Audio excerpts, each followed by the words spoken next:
नमस्कार विद्यार्थी मित्रांनो, इयत्ता 6वीच्या सर्व विद्यार्थी मित्रांचं आपल्या युट्यूब चॅनलवर सहर्ष स्वागत आहे। तर मुलांनो, आपलं नवीन प्रकरण 16 चौकोन या प्रकरणास आपण या व्हिडिओमध्ये सुरुवात करत आहोत। चौकोन म्हणजे काय बेटा? चौकोन म्हणजे चौकोनाची रचना कशी असते, चौकोनाचं वाचन कसं करायचं, चौकोनाला किती शिरोबिंदू असतात, चौकोनाच्या लगतच्या बाजू म्हणजे कोणत्या, चौकोनाच्या सम्मुख बाजू म्हणजे कोणत्या, चौकोनाचे सम्मुख कोन म्हणजे कोणते, चौकोनाचे लगतचे कोन म्हणजे कोणते आणि चौकोनामध्ये कर्ण कसा असतो, या सर्व बाबी आपल्याला या व्हिडिओमध्ये शिकायच्या आहेत बेटा। अतिशय महत्त्वपूर्ण व्हिडिओ आहे। चौकोनाशी संबंधित सर्व प्राथमिक माहिती तुम्हाला या व्हिडिओमध्ये कळणार आहे आणि याचा आपल्याला पूर्ण या ठिकाणी अभ्यास करायचा आहे आणि हे नेहमीसाठी लक्षामध्ये ठेवायचं आहे, जेणेकरून चौकोनाशी संबंधित सर्व बाबींचं आपल्याला उत्तर देता यावा आणि चौकोनाशी संबंधित सर्व बाबींचं आपल्याला ज्ञान व्हावं बेटा। तर हा व्हिडिओ सुरुवात करण्याच्या अगोदर तुम्हाला सर्व विद्यार्थी मित्रांना विनंती आहे की आपण जर अजूनही या चॅनलवर नवीन असाल तर सर्वांनी आपल्या चॅनलला सबस्क्राइब करावं व सबस्क्राइब करून बेलचं बटन क्लिक करावं, जेणेकरून मी पाठवलेल्या प्रत्येक व्हिडिओची नोटिफिकेशन तुम्हाला सर्वात अगोदर मिळेल बेटा व तुम्ही व मी मिळून गणित या विषयाचा चांगल्या प्रकारे अभ्यास करू शकू। इयत्ता 5वी ते इयत्ता 10वी पर्यंतचा प्रत्येक सराव संच आणि प्रत्येक सराव संचामधील प्रत्येक गणित आपल्या चॅनलवर आपल्या प्लेलिस्ट मध्ये उपलब्ध आहे मुलांनो। म्हणून गणिताचा परिपूर्ण अभ्यास करण्यासाठी आताच आपल्या चॅनलला सबस्क्राइब करावं ही विनंती करतो।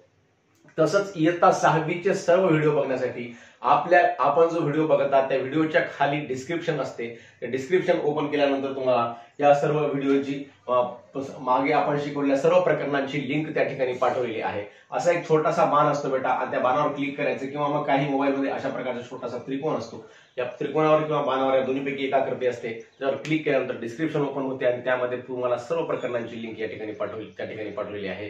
तसंच आपले प्लेलिस्ट मध्ये सुद्धा सर्व व्हिडिओ आहेत, त्याचा आपण अभ्यास करावा। तर मुलांनो, चौकोन म्हणजे काय? तर या ठिकाणी चौकोनाची आकृती काढली बेटा। चौकोन म्हणजे इथं 4 कोन असतात, म्हणजेच 4 शिरोबिंदू, जेव्हा एखादे 4 शिरोबिंदू एकत्र रेषाखंडाने जोडलेले असतात तेव्हा तशा आकृतीला चौकोन म्हणतात। आणि या 4 शिरोबिंदूपैकी 3 शिरोबिंदू कसे असतात? तर नैक रेषीय असतात। म्हणजे 3 बिंदू कशा असतात? हे नैक रेषीय। 3 बिंदूची जर तुलना केली कोणत्याही 3 बिंदूंची तर ह्या 3 बिंदू कसे असतात? नैक रेषीय, म्हणजे एका रेषेमध्ये नसतात। कोणतेही 3 बिंदू, हे 1-2 बिंदू एका रेषेमध्ये आहेत, परंतु हे 3 बिंदू एका रेषेमध्ये आहेत का? नाही। हे 3 एका रेषेमध्ये आहेत का? नाही। आणि ह्या 2 बिंदूंची जर तुलना केली, या एका बाजूची जर तुलना केली तर इतर दोन बिंदू जे आहेत त्या ह्या चौकोनाच्या या बाजूच्या एकाच बाजूस असतात। म्हणजे कोणतेही 2 बिंदू घ्या, या 2 बिंदूंना सोडून इतर 2 बिंदू चौकोनाच्या ह्या एकाच बाजूस असतात। अशा प्रकारचे हे 2 बिंदू जर घेतले तर उर्वरित 2 बिंदू या एकाच बाजूस आहेत, हे 2 बिंदू घेतले तर उर्वरित 2 बिंदू एकाच बाजूस आहेत आणि हे 2 बिंदू घेतले तर उर्वरित 2 बिंदू एका बाजूस आहेत। अशा प्रकारच्या आकृतीला चौकोन म्हणतात। म्हणजे याच्यामध्ये 4 शिरोबिंदू असतात आणि हे 4ही शिरोबिंदू परस्परांना असे रेषाखंडांनी जोडलेले असतात आणि याच्यामध्ये 4 कोन असतात बेटा। तर आता याचं वाचन कसं करायचं? आता याचं वाचन करताना एक तर तुम्ही घड्याळीचा काटा कसा फिरतो बेटा, असा गोल फिरतो घड्याळीचा काटा, या प्रकारे वाचू शकता। म्हणजेच ADCB, म्हणजेच चौकोन ADCB असं याला म्हणू शकता तुम्ही, चौकोन ADCB। आणि याचं लेखन करताना कसं करायचं बेटा? या चौकोनाबद्दल एक छोटासा असा चौकोनाकृती डब्बा दाखवायचा, म्हणजे याचं हे सिंबल आहे, याचं ही खून आहे, चिन्ह आहे, म्हणजे चौकोन आहे बाबा। हे ADCB काय आहे? चौकोन आहे हे दाखवण्यासाठी अशा प्रकारची इथं खून करावी लागत असते। याला म्हणतात, या चौकोनाची खून, चौकोनाची निशाणी म्हणा, सिंबल म्हणा, काही म्हणा। मग हे अशा प्रकारे तुम्हाला सांगितलं घड्याळीच्या काट्याप्रमाणे वाचन। मग इथूनच का सुरू करायचं बाबा? या डी पासून का सुरू करायचं नाही? डी ला राग येते, मग ए पासूनच का प्रत्येक वेळेस? माझ्यापासून सुरू करा। मग डी पासून सुरुवात करता येते। डी पासून केल्यानंतर कसं होईल? मग DCBA असं सुद्धा आपण याचं वाचन करू शकतो। चौकोन DCBA आणि यालाच लेखन करताना तशाच प्रकारे फक्त या ठिकाणी काय राहील? हे चौकोनाचं चिन्ह राहील आणि इकडे DCBA। आता ए पासून सुरुवात केलं, डी पासून सुरुवात केलं, सी म्हणते माझ्यापासून सुरुवात करा, मग सी पासून सुरुवात करू। असं जसं घड्याळीचा काटा फिरतो तसंच आता CBAD अशा प्रकारे सुद्धा याचं वाचन करता येते।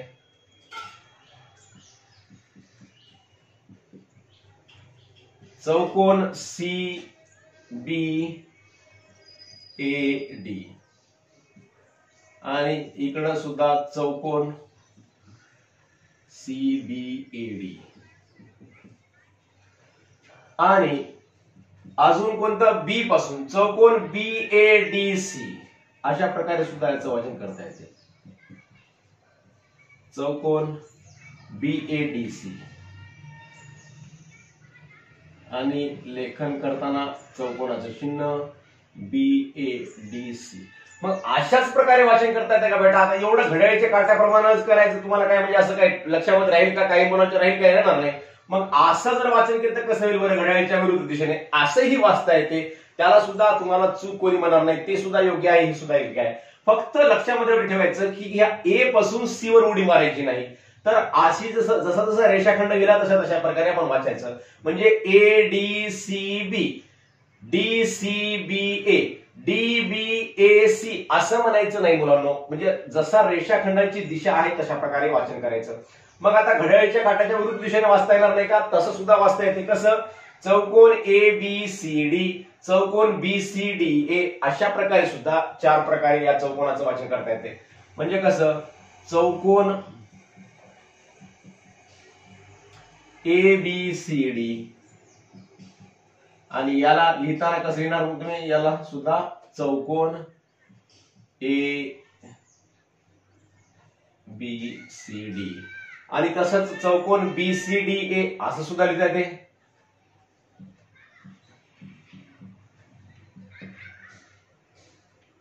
चौकोन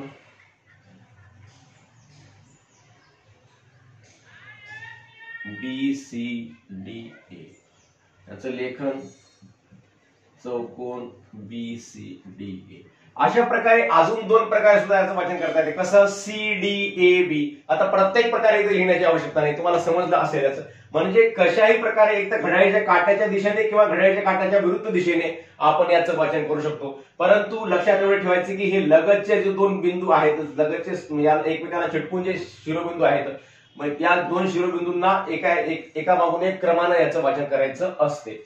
मग आता पुढचा भाग आहे चौकोनाच्या लगतच्या बाजू. आता बेटा चौकोनाला 4 बाजू असतात, त्रिकोणाला 3 बाजू असतात, तुम्हाला माहित आहे. मग चौकोनाच्या लगतच्या बाजू कोणत्या बाबा? तर बाजू ए बी ही जर गृहीत धरली समजा, तर बाजू ए बी पासून याला लागून असलेली, याला लगतची, याला लागून असलेली, याला समीप असलेली कोणती बाजू आहे? तर बाजू ए बी ला बाजू बी सी सुद्धा आहे आणि बाजू ए बी लाच लगतची बाजू ए डी सुद्धा आहे. या 2 बाजू लगतच्या आहेत. म्हणजेच लगतची बाजू कशाला म्हणायची बेटा? जेव्हा 2 बाजूंमध्ये एक सामायिक शिरोबिंदू असतो अशा 2 बाजूंना काय म्हणायचं? लगतची बाजू म्हणायचं. आता बाजू ए बी आपण गृहीत धरल्यानंतर या बाजू ए बी ची लगतची बाजू ए डी सुद्धा होते आणि या दोघांमध्ये कोणता सामायिक शिरोबिंदू आहे? ए आहे बेटा. आणि बाजू ए बी ची लगतची बाजू बी सी सुद्धा होते आणि या दोघांमध्ये सामायिक शिरोबिंदू कोणता आहे? बी आहे. तसंच बाजू सी डी ची लगतची बाजू बी सी होते, या दोघांमध्ये सामायिक शिरोबिंदू सी आहे. तसंच बाजू सी डी ची लगतची बाजू एडी सुद्धा होते, या दोघांमध्ये सामायिक शिरोबिंदू डी आहे. अशा प्रकारे या ठिकाणी लगतच्या बाजूंच्या 4 जोड्या प्राप्त होतात बेटा, त्या आपण या ठिकाणी लिहूयात. मग पहिली जोडी कोणती? बाजू ए बी च्या लगतच्या जोड्या लिहूयात आपण. बाजू ए बी व बाजू ए बी ची बी सी लिहूयात. बी सी ह्या लगतच्या बाजू, 2 लगतच्या बाजूमध्ये एक सामायिक शिरोबिंदू असतो, लगत एकमेकांना लागून असलेले. आता हा इथं बोर्ड आहे बेटा, मग इथं कोण तयार झाला या ठिकाणी? मग ही बाजू आणि ही बाजू कशी आहे? लगतची बाजू आहे. अशा प्रकारे आणि ही बाजू आणि ही बाजू सुद्धा कशी आहे? लगतची आहे, कारण ती एकमेकांना लागून आहे. या दोघांमध्ये एक सामायिक या ठिकाणी काय आहे? शिरोबिंदू आहे. इथं सुद्धा काय आहे? सामायिक शिरोबिंदू आहे. इथं सुद्धा काय आहे? सामायिक शिरोबिंदू आहे आणि इकडे सुद्धा आहे. म्हणजे अशा प्रकारच्या 2 बाजूंना एक सामायिक शिरोबिंदू असेल तर त्या 2 बाजूंना काय म्हणायचं? लगतच्या बाजू असं म्हणतात मुलांनो. मग आता ही एक जोडी आपण लिहिली, बाजू ए बी व बाजू बी सी. मग बाजू ए बी ची दुसरी जोडी कोणती आहे? बाजू ए बी व बाजू एडी. बाजू ए बी व बाजू एडी.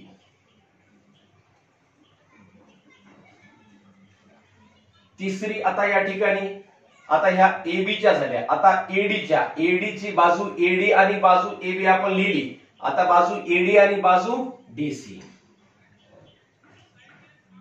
बाजू एडी व बाजू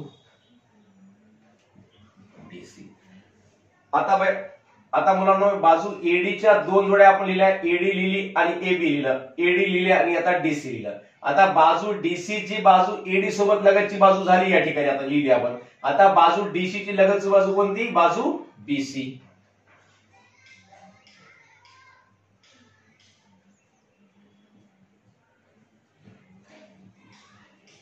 बाजू डीसी व बाजू बीसी म्हणा किंवा सीबी म्हणा, काही म्हणता येते, कशाही प्रकारे वापरमाची करता येते।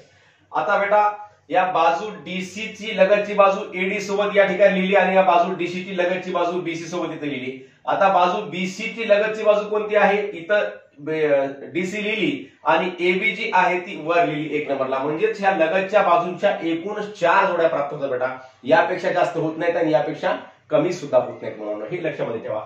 आता चौकोनाच्या सम्मुख बाजू, सम्मुख म्हणजे शब्दामध्येच अर्थ आहे बेटा, सम्मुख। आता तुम्ही आणि मी कसे आहोत? सम्मुख आहोत। तुम्ही माझ्या समोर आहात, म्हणजे समोरासमोर असणाऱ्या बाजूंना काय म्हणायचं? सम्मुख बाजू म्हणायचं। म्हणजे इथं चौकोन आहे बेटा, मग इथं चौकोनामध्ये एबी या बाजूच्या समोर कोणती बाजू आहे बाबा? समोरासमोर। आता हा बोर्ड आहे, या बोर्डामध्ये 4 या ठिकाणी बाजू आहेत। या 4 बाजूंपैकी समोरासमोर कोणत्या बाजू आहेत बाबा? तर ह्या 2 बाजू समोरासमोर आहेत। यांच्यामध्ये सामायिक शिरोबिंदू आहे का मुलांनो? तर नाही सामायिक शिरोबिंदू। आणि या 2 बाजू सुद्धा कशा आहेत बेटा? तर या ठिकाणी या 2 बाजू सुद्धा सम्मुख बाजू आहेत। तर तशाच प्रकारे या आकृतीमध्ये बाजू एडी आणि बाजू बीसी या 2 बाजू कशा आहेत बेटा? सम्मुख आहेत, एकमेकांच्या समोरासमोर आहेत। यांच्यामध्ये एकही सामायिक शिरोबिंदू नाही। सामायिक शिरोबिंदू कशामध्ये असतो? लगतच्या बाजूमध्ये असतो, परंतु सम्मुख बाजूमध्ये सामायिक शिरोबिंदू नसतो मुलांनो, हे लक्षामध्ये ठेवा। मग बाजू एडी आणि बाजू बीसी या सम्मुख बाजू आणि बाजू सीडी आणि बाजू एबी या 2 सुद्धा कशा आहेत? तर सम्मुख बाजू, समोरासमोरल्या बाजू आहेत मुलांनो, लक्षामध्ये ठेवायचं। म्हणजेच लगतच्या बाजूंच्या 4 जोड्या असतात आणि सम्मुख बाजूंच्या फक्त 2 आणि 2च जोड्या असतात बेटा, हे लक्षामध्ये ठेवायचं। मग आपण इथे लिहूया बाजू एडी व बाजू एडी व बाजू बीसी या 2 सम्मुख बाजू आणि नंतर बाजू एबी व बाजू डीसी। डीसी म्हणा, सीडी म्हणा, बीए म्हणा, एबी म्हणा, काही म्हणा, जमते। म्हणजे एबी जरी म्हणलं तरी जमते, बीए म्हणलं तरी जमते, डीसी म्हणलं तरी जमते, सीडी म्हणलं तरी जमते, काही म्हणा, पण व्यवस्थित वाचन करायचं त्याचं। बाजू एबी व बाजू सीडी व बाजू डीसी म्हणा, कारण आपण असं वरून खाली घेतलेलं आहे एबी, असं घ्यायचं, हे डीसी असं घेतलं थोडस योग्य वाटते, कसे प्रकारे आपण घेऊ शकतो, परंतु असं घेतलं थोडस व्यवस्थित वाटते। मग अशा प्रकारे चौकोनाचं वाचन व लेखन तुम्हाला सांगितलेलं आहे। चौकोनाच्या लगतच्या बाजू सांगितल्या, चौकोनाच्या सम्मुख बाजू सांगितल्या। आता लगेच आपल्याला चौकोनाचे लगतचे कोन, चौकोनाचे सम्मुख कोन आणि चौकोनाचा कर्ण म्हणजे काय आहे, ह्या सर्व बाबी आपल्याला शिकून घ्यायच्या आहेत मुलांनो।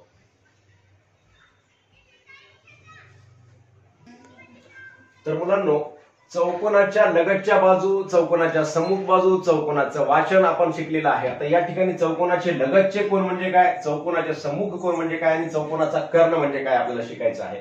तर बेटा जसं लगतच्या बाजूमध्ये तुम्हाला सांगितलं होतं, लगतच्या बाजू म्हणजे 2 बाजूमध्ये सामायिक शिरोबिंदू जेव्हा एक असतो तेव्हा त्या 2 बाजूंना लगतच्या बाजू म्हणायचं। तशाच प्रकारे आता लगतचे कोन म्हणजे या ठिकाणी एक कोन आहे बाबा, मग हा कोन बी असेल तर या कोनाचं वाचन 3 अक्षरी आपण कसं करतो? कोन ए बी सी, म्हणजे हा कोन बी झाला। मग याला लागून असलेला कोन दुसरा कोणता बाबा? याला लागून असलेला कोन सी आहे, इकडे ए आहे। म्हणजे कोन सी चं वाचन करताना आपण कसं करणार मुलांनो? तर कोन बी सी डी असं वाचन करणार याचं। आणि कोन डी चं वाचन करताना कसं करणार? कोन सी डी ए। आणि कोन ए चं वाचन करताना कोन बी ए डी। अशा प्रकारे आपण या कोनाचं वाचन करणार। मग आता या कोनाशी लगतचा कोन हा कोन आहे, का आहे? कारण या कोन एबीसी मध्ये बाजू बीसी आहे आणि कोन बीसीडी मध्ये सुद्धा बाजू बीसी आहे। म्हणजेच लगतच्या 2 कोनांमध्ये एक बाजू सामायिक असते।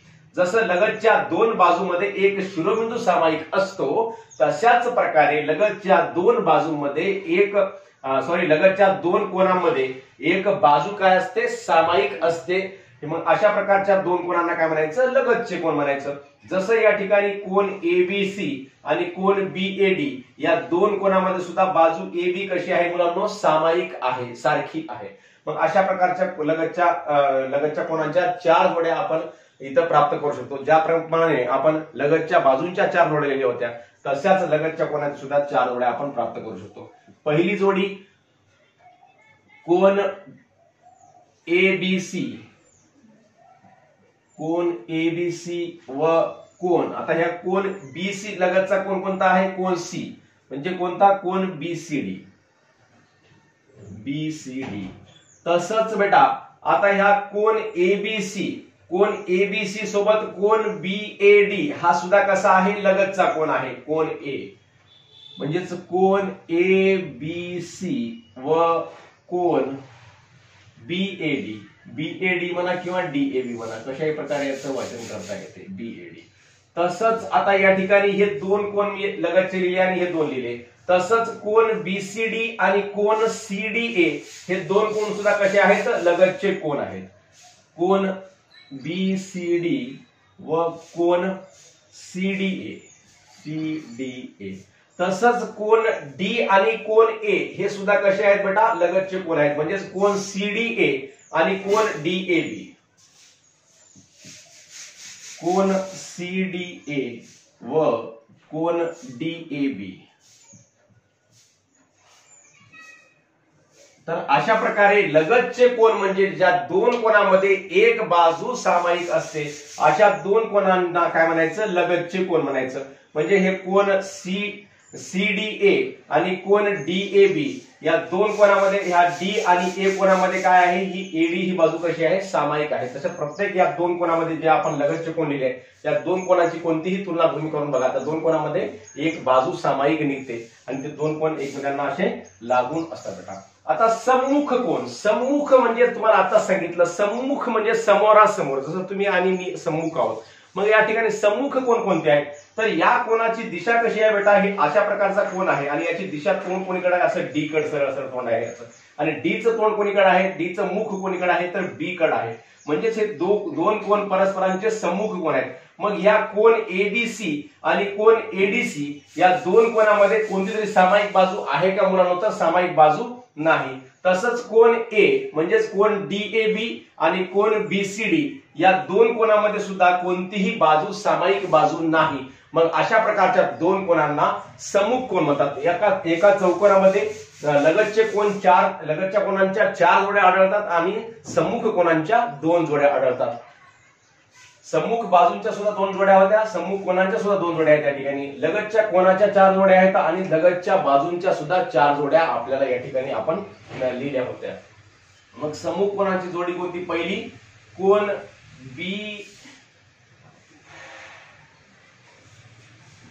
बीएडी व कोण बीएडी आणि कोण बीसीडी. आणि दुसरी जोडी आता कोण ए आणि कोण सी लिहिला आपण. आता कोण बी आणि कोण डी म्हणजेच कोण एबीसी व कोण एडीसी. अशा प्रकारे हे दोन कोण सम्मुख कोण आहेत आणि हे दोन कोण कसे आहेत, सम्मुख कोण आहेत बेटा. आता चौकोनाचा कर्ण कसा काढायचा, चौकोनाचा कर्ण कशाला म्हणायचं. आता चौकोनाचा कर्ण म्हणजे काय म्हणालो, तर चौकोनाचे सम्मुख कोण जोडणाऱ्या रेषाखंडाला चौकोनाचा कर्ण म्हणतात. आता सम्मुख कोण कोणते आहेत, कोण ए आणि कोण सी या दोन कोणांना आपण जोडलं समजा या ठिकाणी, तर इथं कर्ण तयार होतो. कोण ए आणि कोण सी या दोघांना आपण जोडूयात एका रेषाखंडाद्वारे.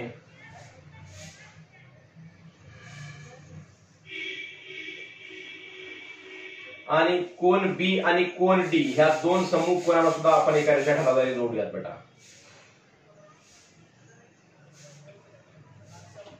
आता चौकोनाचा कर्ण, मग आता चौकोनाचे सम्मुख कोण जोडणाऱ्या रेषाखंडाला काय म्हणायचं, चौकोनाचा कर्ण म्हणायचं. म्हणजे तिथं रेख एसी आणि रेख बीडी हे चौकोनाचे काय आहेत बेटा, कर्ण आहेत. पहिला कर्ण आहे रेख एसी आणि दुसरा कर्ण आहे रेख एडी, रेख बीडी, एसी आणि बीडी. बीडी म्हणा किंवा डीबी म्हणा AC म्हणा किंवा CA म्हणा, कशाही प्रकारे आपण याचं वाचन करू शकतो. तर मुलांनो, अशा प्रकारे आपण चौकोनाचं वाचन व लेखन, चौकोनाच्या लगतच्या बाजू, चौकोनाच्या सम्मुख बाजू, चौकोनाचे लगतचे कोन, चौकोनाचे सम्मुख कोन आणि चौकोनाचा कर्ण, हा सर्व या चौकोन या प्रकरणातील महत्वपूर्ण भाग आपण या ठिकाणी शिकलेला आहे. तुम्हा सर्वांना हा व्हिडिओ समजला असेल, आवडला असेल तर नक्की नक्की नक्की आपल्या मित्रांना शेअर करा व व्हिडिओवर लाईक व कमेंट सुद्धा अवश्य करा मुलांनो. जसं आपण नेहमी करत असता तुम्हा सर्व विद्यार्थी मित्रांचं या ठिकाणी पुनश्च एकदा आभार व्यक्त करतो आणि थांबतो. पुन्हा भेटूयात नवीन व्हिडिओमध्ये. धन्यवाद. जय गुरु.